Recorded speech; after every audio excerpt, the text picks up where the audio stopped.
In this video, we'll look at how to perform the combined spinal epidural technique for obstetric anesthesia. This technique is used in early labor and in late labor for the multiparous patient. It may also be used for anesthesia and postoperative analgesia for surgical procedures on the lower extremities. This procedure should only be performed in a location that has suitably trained staff and the emergency equipment necessary to deal with any potential untoward events. The equipment required is a routine epidural 2E needle tray and a long pencil point needle. The intrathecal medication could include fentanyl, 10 to 25 micrograms, or sufentanil. You could consider adding bupivacaine or epinephrine. Appropriate dosing and monitoring should of course be used for every patient.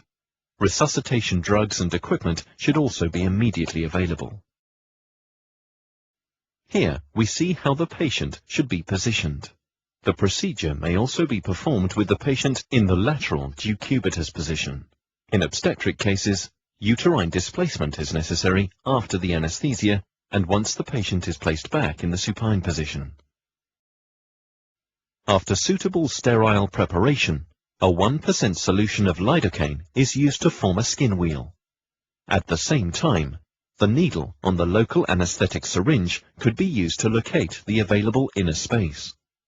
The 2E needle should be inserted perpendicular to the patient's back in the lumbar region, and the bevel facing in a cephalic direction.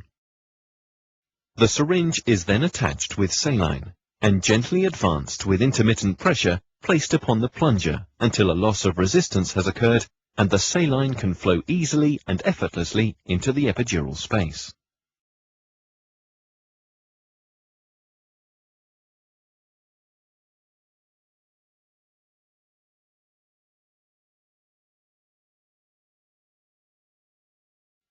Once the loss of resistance is found, then the spinal needle can be advanced through the 2E needle and the medication can be injected.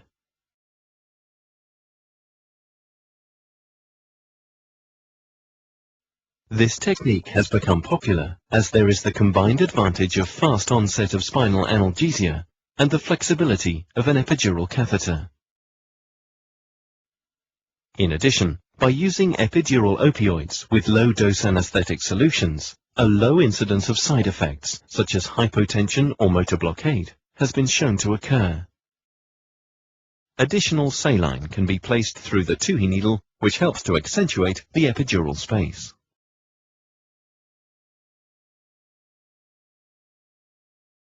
The goal is to place the epidural catheter 3 to 5 centimeters into the epidural space, and the patient may be instructed to take a breath in order to help with catheter placement. Some additional points to mention are that a test dose can be used to evaluate for intravascular placement of the catheter if epinephrine is used.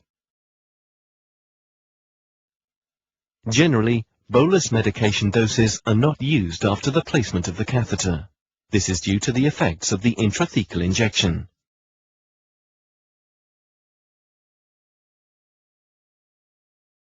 Contraindications to combined spinal epidural anesthesia include patient refusal, infection, prior anticoagulation, central nervous system pathology, and lumbar surgery and/or lower back pain.